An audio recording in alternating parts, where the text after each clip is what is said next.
Hello' everyone, আজি আমি শিকিম তোমালোকৰ বিজ্ঞানৰ প্ৰথম অধ্যায় ৰাসায়নিক বিক্ৰিয়া আৰু সমীকৰণৰ 6 নম্বৰ পৃষ্ঠাৰ প্ৰশ্নাৱলীৰ যিমান কেইটা কুৱেশ্যন আছে গোটেই কেইটা সলভ কৰিম। গতিকে তোমালোকে ভিডিঅ'টো স্কিপ নকৰাকৈ শেষলৈ চাই থাকিবা আৰু ইয়াৰ আগৰ যিমান কেইটা টপিক আছে সেই কেইটা মই বেলেগ ভিডিঅ'ত আলোচনা কৰিছো। তোমালোকে যদি সেই ভিডিঅ'ৰ কেইটা চোৱা নাই তেনেহ'লে ভিডিঅ'ৰ ডেসক্ৰিপচনত থকা লিংকত ক্লিক কৰি ভিডিঅ' কেইটা চাই ল'বা। প্ৰথম কুৱেশ্যনটো আছে যে বায়ু দহনৰ আগতে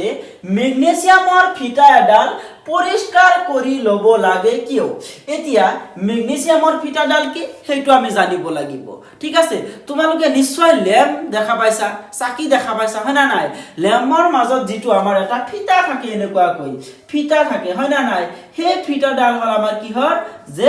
মেগনেছিয়ামৰ। যিটো তোমালোকে লেম্প দেখা পাইছা, সেই লেম্পত যিটো ফিটা থাকে সেই ফিটাডাল কি? আমাৰ মেগনেছিয়ামৰ। গতিকে মেগনেছিয়ামডাল আমি চিনি পালো। এতিয়া কথা হ'ল যে এই মেগনেছিয়াম দহন কৰাৰ আগতে আমি কিয় পৰিষ্কাৰ কৰি ল'ব লাগে সেইটো আমি জানিব লাগিব।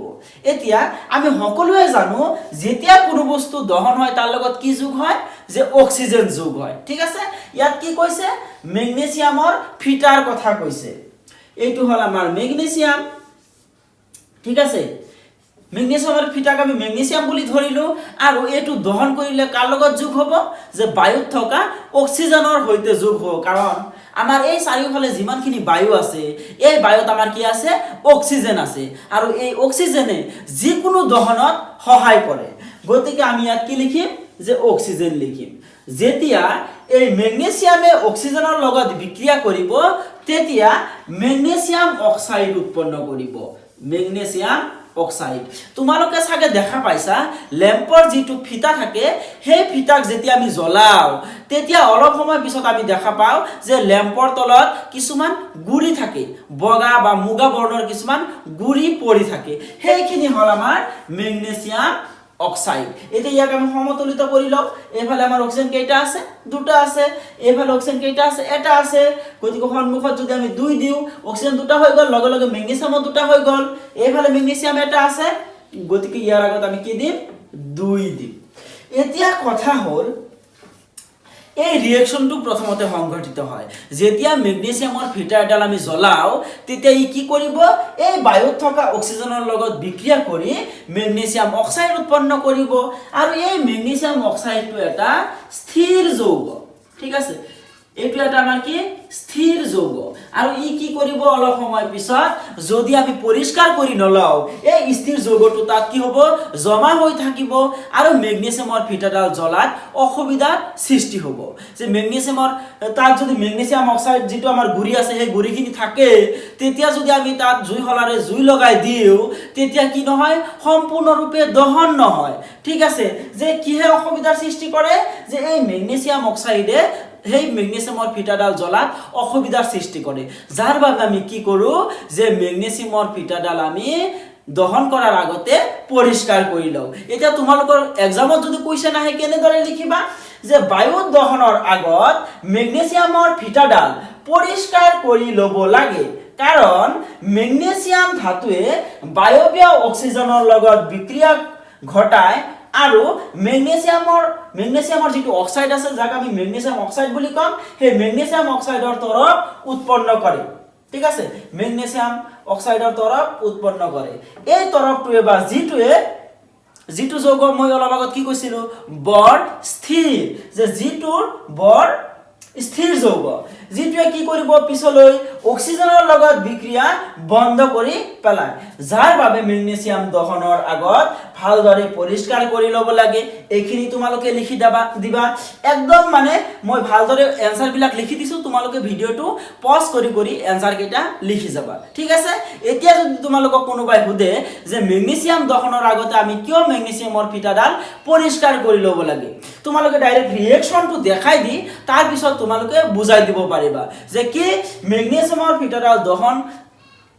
দহন কৰাৰ আগতে আমি কি কৰিব লাগে যে মেগনেছিয়ামৰ ফিটাডাল পৰিষ্কাৰ কৰি ল'ব লাগে কাৰণ এই বায়ুৰ সহায়ত কি হয় আমাৰ মেগনেছিয়ামটো দহন হয় এই দহনৰ পিছত কি উৎপন্ন হ'ব মেগনেছিয়াম অক্সাইড উৎপন্ন হ'ব আৰু এইটো আমাৰ কি এটা স্থিৰ যৌগ যিটোৱে কি কৰিব যে বায়ুত থকা অক্সিজেনৰ সৈতে দহন হোৱাত অসুবিধাৰ সৃষ্টি কৰিব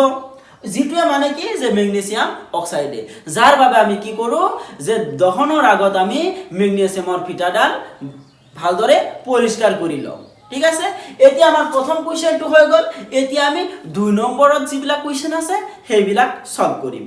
2 নম্বৰ কোৱেশ্চনটোত কৈছে যে তলৰ ৰাসায়নিক বিক্ৰিয়াবোৰৰ বাবে সন্তুলিত সমীকৰণ লিখা ইয়াত কিছুমান ৰিঅ্যাকশন দিছে সেই ৰিঅ্যাকশনৰ বাবে আমি কি কৰিব লাগে যে সন্তুলিত ৰাসায়নিক সমীকৰণ লিখিব লাগে ইয়াত আছে আমাৰ হাইড্ৰোজেন গতিকে হাইড্ৰোজেনক আমি কেনেদৰে লিখো যে H2 ৰে লিখো H2 লিখি দিলো তাৰ পিছত প্লাস চিন আছে প্লাস চিন দিলো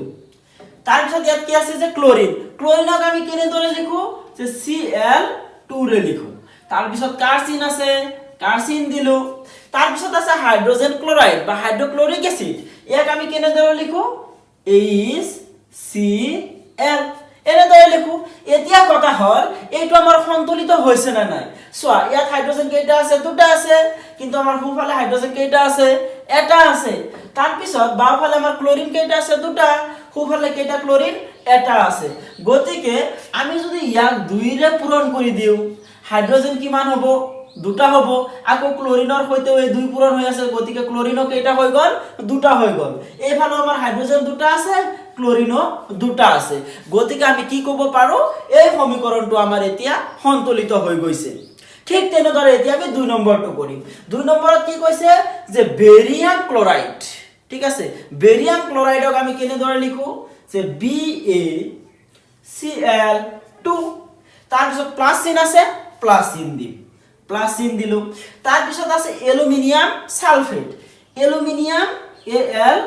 AlSO4 এতিয়া এলুমিনিয়ামৰ যোজ্যতা কিমান যে 3 হেতু আমাৰ সালফেটৰ তলত বহিব আৰু সালফেটৰ যোজ্যতা কিমান যে 2 হেতু আমাৰ ক্লোৰিনৰ এলুমিনিয়ামৰ তলত বহিব তাৰ পিছত কাৰ্চিন আছে কাৰ্চিন দিলো ইয়াত আছে কি আমাৰ বেৰিয়াম সালফেট যোজ্যতা 2 2 গতিকে ক্যান্সেল তাৰ পিছত আছে আমাৰ কি এলুমিনিয়াম ক্লোৰাইড এলুমিনিয়ামক আমি L ৰে লিখো ক্লোৰিনক আমি Cl ৰে লিখো এতিয়া এলুমিনিয়ামৰ যোজ্যতা কিমান 3 হেতু বহিব আমাৰ কোত ক্লোৰিনৰ তলত আৰু ক্লোৰিনৰ যোজ্যতা কিমান 1 হেতু আমাৰ 1 নিদিলেও হয় এতিয়া চোৱা যে সন্তুলিত হৈছে না নাই ইয়াত এলুমিনিয়াম কেইটা আছে দুটা আছে এইফালে এলুমিনিয়াম কেইটা আছে এটা আছে গতিকে সন্তুলিত হোৱা নাই গতিকে আমি কি ক'ব পাৰো যে প্ৰথমতে আমি চাম আটাইতকৈ বেছি ডিফাৰেন্স কোনটোৰ মাজত আছে যদি আমি লক্ষ্য কৰো তেনেহলে দেখা পাম যেটো আমাৰ অক্সিজেনৰ মাজত বেছি ডিফাৰেন্স আছে কাৰণ অক্সিজেন ইয়াত কেইটা আছে 4টা লগত আৰু 3 পূৰণ হৈ আছে 12টা কিন্তু এফালে অক্সিজেন কেইটা আছে 4টা আছে গতিকে আমি কি কৰিব লাগিব 3 ৰে পূৰণ কৰি দিলে হৈ যাব যদি আমি ইয়াত 3 ৰে পূৰণ কৰি দিম তেতিয়া আমাৰ কি হৈ গল সালফাৰ আমাৰ 3টা হৈ গল বেৰিয়াম 3টা হৈ গল আৰু আমাৰ অক্সিজেন 12টা হৈ যাব কাৰণ এই 3 4 লগত কি হ'ব পূৰণ হ'ব এতিয়া 12টা হৈ গল কিন্তু এইফালে চোৱা তোমালোকে যে সালফাৰ 3টা আছে এইফালেও সালফাৰ আমাৰ কেইটা আছে 3টা আছে বেৰিয়াম কেইটা আছে 3টা কিন্তু এইফালে বেৰিয়াম আমাৰ কেইটা আছে এটা আছে গতিকে ইয়াত আমি কি কৰিম 3 ৰে পূৰণ কৰি দিম যেতে এইফালে আমি 3 ৰে পূৰণ কৰি দিলো আমি কি দেখা পালো যে বেৰিয়াম 3টা হল ঠিকই কিন্তু ক্লোৰিন আমাৰ কেইটা হৈ গল 6টা হৈ গল কাৰণ 3 ৰে 2 আমি কি কৰিব লাগিব পূৰণ কৰিব লাগিব তেনেহলে আমি ইয়াক মিলাবলে কি কৰিব পাৰো এইফালে যদি আমি 2 ৰে পূৰণ কৰি দিও ক্লোরিন আমার কেইটা হৈ গল 6টা হৈ গল আকৌ এলুমিনিয়াম দুটা এফালে এলুমিনিয়াম দুটা আছে গতিকে এতিয়া যদি আমি গণো তেনেহলে কি দেখা পাম যে দুই ফালে পৰমাণুৰ সংখ্যাবোৰ আমাৰ কি আছে সমান সমান আছে গতিকে আমি কি ক'ব পাৰো এইটো এটা আমাৰ সন্তুলিত ৰাসায়নিক সমীকৰণ হৈ গল তাৰ পিছত আছে যে সোডিয়াম আৰু পানীৰ লগত বিক্ৰিয়া কৰি সোডিয়ামে কি কৰিছে পানীৰ হৈতে বিক্ৰিয়া কৰিছে পানীৰ হৈতে বিক্ৰিয়া কৰি সোডিয়াম হাইড্ৰক্সাইড আৰু হাইড্ৰোজেন গেছ উৎপন্ন কৰিছে গতিকে ইয়াক আমি প্ৰথমতে লিখি লওঁ যে সোডিয়ামে কাৰ হৈতে বিক্ৰিয়া কৰিছে যে পানীৰ হৈতে বিক্ৰিয়া কৰিছে পানীৰ সংকেতটো হল H2O তাৰ পিছত আছে সোডিয়াম হাইড্ৰক্সাইডৰ সংকেতটো কি NaOH তাৰপিছত আছে হাইড্ৰোজেন হাইড্ৰোজেনক আমি কেনেদৰে লিখো H2 ৰে লিখো এতিয়া চোৱা সোডিয়াম এইফালে কেটা আছে দুটা আছে এইফালে সোডিয়াম এটা আছে এইফালে এটা আছে এইফালে এটা আছে হাইড্ৰোজেন কেটা আছে এইফালে দুটা আছে আৰু হুফালে আমাৰ হাইড্ৰোজেন দুটা এক আৰু তিনিটা হৈ গল হাইড্ৰোজেন গতিকে হাইড্ৰোজেন আমাৰ কি হল যে ডিফাৰেন্স হৈ গল গতিকে আমি কি ক'ব পাৰো যে এইফালে যদি আমি 2 এৰে পূৰণ কৰি দিও হাইড্ৰোজেন কেইটা হ'ব চাৰিটা হৈ যাব এইফালে যদি আমি 2 এৰে পূৰণ কৰি দিও হাইড্ৰোজেন দুটা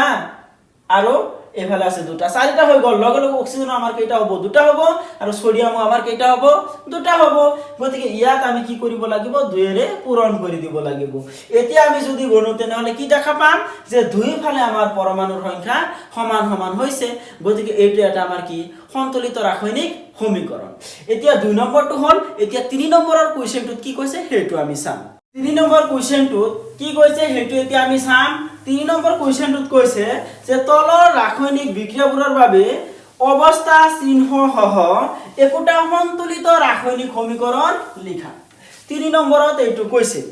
গতিকে 3 নম্বৰৰ একত প্ৰথম কোৱেশ্চনটো কি কৈছে তোমালোকে স্ক্ৰিনত এতিয়া দেখা পাবা হেতু তোমালোকে চাবা যে প্ৰথম কোৱেশ্চনটোত কৈছে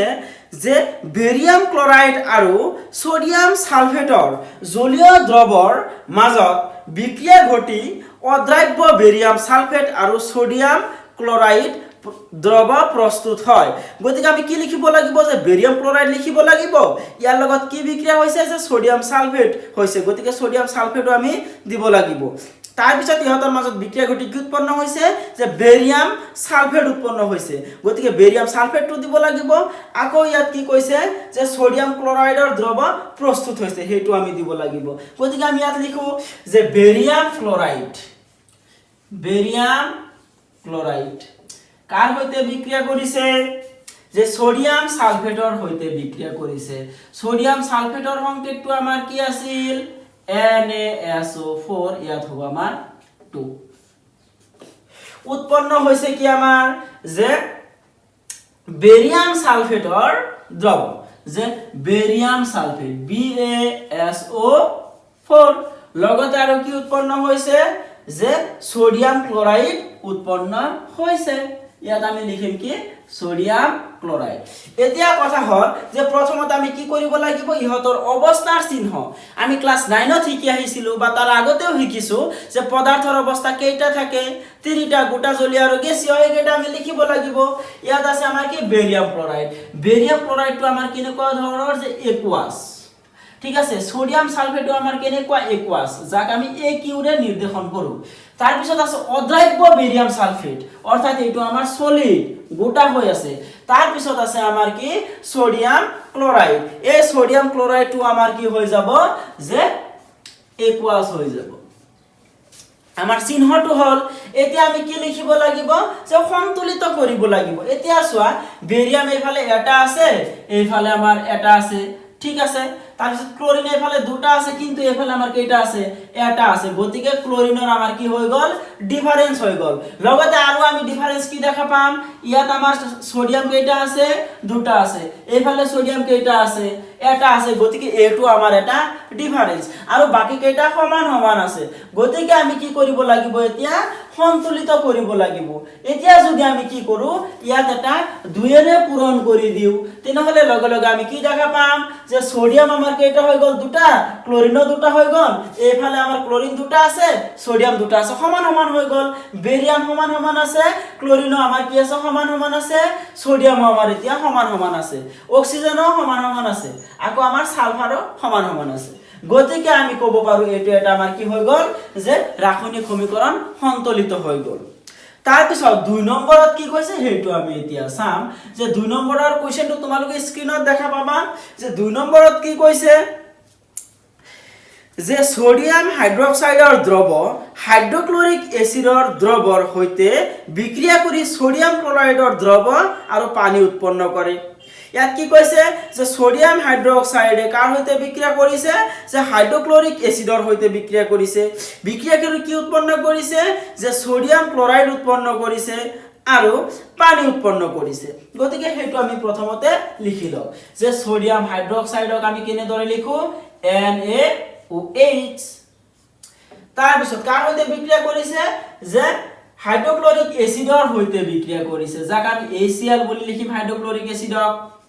তাৰ পিছত আছে আমাৰ উৎপন্ন হৈছে কি সোডিয়াম ক্লোৰাইড যাক আমি NaCl বুলি লিখো আৰু লগতে উৎপন্ন হৈছে আমাৰ পানী H2O এতিয়া প্ৰথমতে আমি চিহ্ন লিখি লও যে সোডিয়াম হাইড্ৰক্সাইডটো আমাৰ কি একুয়াছ AQ লিখি ললো হাইড্ৰক্লৰিক এসিডটো আমাৰ কি হ'ব একুয়াছ হ'ব AQ লিখি ললো